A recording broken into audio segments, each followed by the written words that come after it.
हृदयस्पर्शी कथा. रमाला कौतुक हा शब्द माहितीच नव्हता जणू. घरातील सारं काम ती निमूटपणे करायची. आज अमुक अमुक काम छान झाले आहे सुनबाई असं सासूबाई कधी म्हणायच्याच नाही. आणि नवराही कधीच तिचे कौतुक करायचा नाही. तिने केलेले दोघेही गुपचूप खाऊन घेत आणि झालं की उठून जात. ती जेवली काय आणि नाही काय कुणाला काहीच फरक पडत नव्हता. सासूबाईंना ती तशीही आवडत नव्हतीच म्हणा. तिच्या हातून थोडीशी जरी चूक झाली तरी सासूबाई लगेच रागवायच्या तिच्यावर. तेवढाच काय तो दोघींमधला संवाद होता. काही कारण नसतानाही त्यांनी तिच्याशी तसा अबोला धरला होता. आणि तिचा नवराही आता संसाराला सरावला होता. तो लक्ष देत नव्हता तिच्याकडे फारसा. यांना विचारायला ओटावर शब्द यायचे तिच्या, मात्र उगीच भरल्या घरात भांडण नको म्हणून ती संयम ठेवून परतवून जायची. परगावी शिकायला असलेला धाकटा दीर तेवढा अधूनमधून तिला फोन करायचा. विचारायचा, वहिनी कशी आहेस म्हणून. त्याचा फोन आल्यानंतर तिला खूप आनंद व्हायचा. आपलं मन मोकळं करायला हक्काचं ठिकाण होतं तिचं. काही दिवसातच दीराचं शिक्षण संपलं आणि तो घरी आला. थोड्या कालावधीतच त्याला छान नोकरीही लागली. तिला किती आनंद झाला होता. नोकरीत स्थिरावल्यावर रमाच्या सासूबाईंनी त्यांच्या लग्नाची बोलणी सुरू केली. पण दीर एकही मुलगी पसंत करेना. इनेच काहीतरी सांगितलं असेल त्याला नकार द्यायला म्हणून सासूबाई तिच्यावर चिडल्या. रमाला हिरमुसलेलं पाहून दीर आईला बोलू लागला. म्हणाला, माझे एका मुलीवर मनापासून प्रेम आहे. मला तिच्याशीच लग्न करायचं आहे. म्हणून हट्ट करून बसला. तशी वहिनीची कळी खुलली. भाऊजी हे आधी सांगायचं ना म्हणून तिने आपल्या नवऱ्याच्या कानावर ही गोष्ट सांगितली. सुरुवातीला रमाच्या नवऱ्याने थोडे आढेवेढे घेतले. मात्र मुलगी पाहून तोही तयार झाला. राहता राहिला प्रश्न सासूबाईंचा. आपल्या धाकट्या मुलाचे मन कसे बरे मोडतील त्या. शेवटी त्यांनीही लग्नासाठी होकार दिला. तिला खूप आनंद झाला. वाटलं एक मैत्रीण येईल आता सोबतीला, मनातलं गुपित सांगायला. पण मनात प्रश्न आला, कशा असतील धाकट्या जाऊबाई.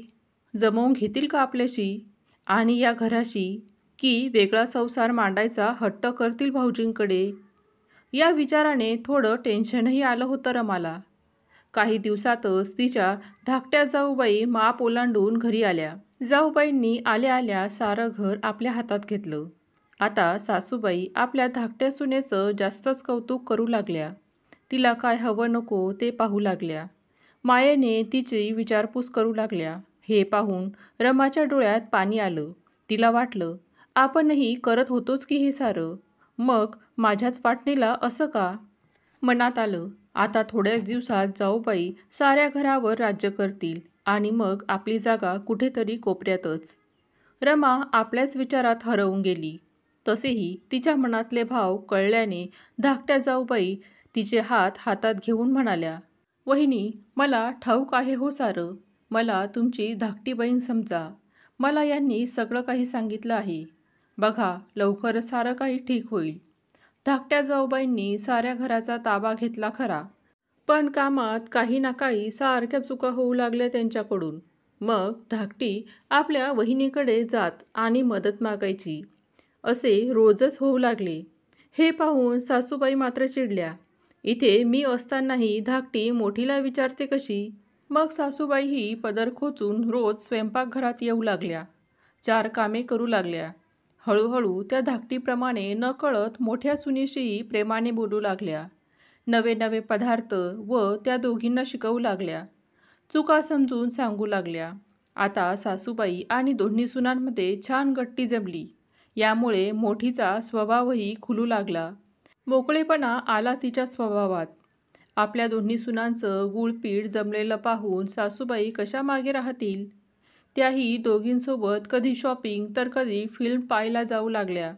आता सासूबाई आपल्या दोन्ही सुनांवर सारखीच माया करू लागल्या. यामुळे घरचं वातावरण हसत खेळत झालंच. शिवाय आपल्या भावाचे आणि भाऊजाईचे बॉन्डिंग पाहून मोठीचा नवराही तिच्याशी छान वागू लागला. हे पाहून धाकटी सुखावली.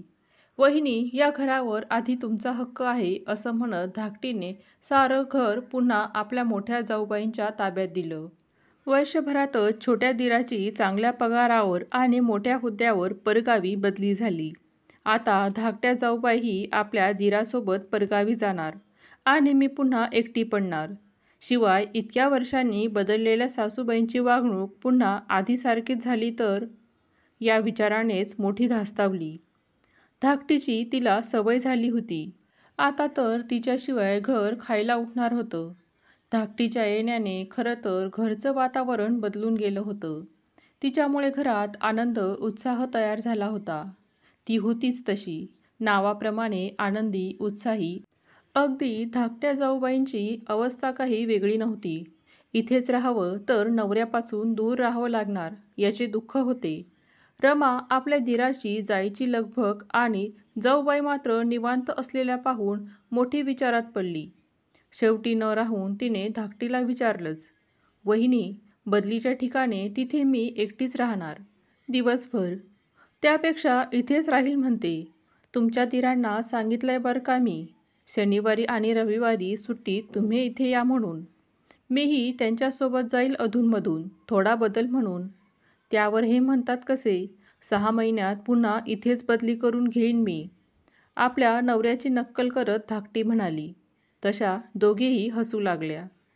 आपल्या डोळ्यातील पाणी पुसत मोठी म्हणाली, "जाऊबाई, हे दिवस पुन्हा यायचे नाहीत. बरं, जा तुम्ही आपल्या नवऱ्यासोबत. त्यालाही सोबतीला हवं ना कोणीतरी."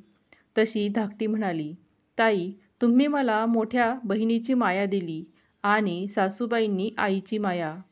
तसेच भाऊजींच्या रूपाने एक भाऊ मिळाला. हा भरला संसार सोडून मी कशी जाऊ? तिथे एकटीला करमणार नाही.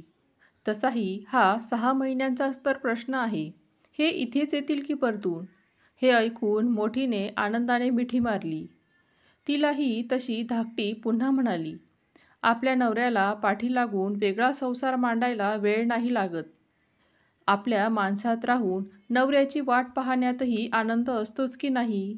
तेव्हा सासूबाई दोन्ही सुनांकडे पाहत म्हणतात, "2 वेगवेगळ्या घरातून सासरी आलेल्या या मुली घरातल्या सगळ्यांचं करत कधी त्यांना एकमेकींची सवय कधी होऊन जाते कळतही नाही." व्हिडिओमधील कथा आवडली असेल तर प्लीज लाईक करा, शेअर करा, सबस्क्राईब करा. धन्यवाद.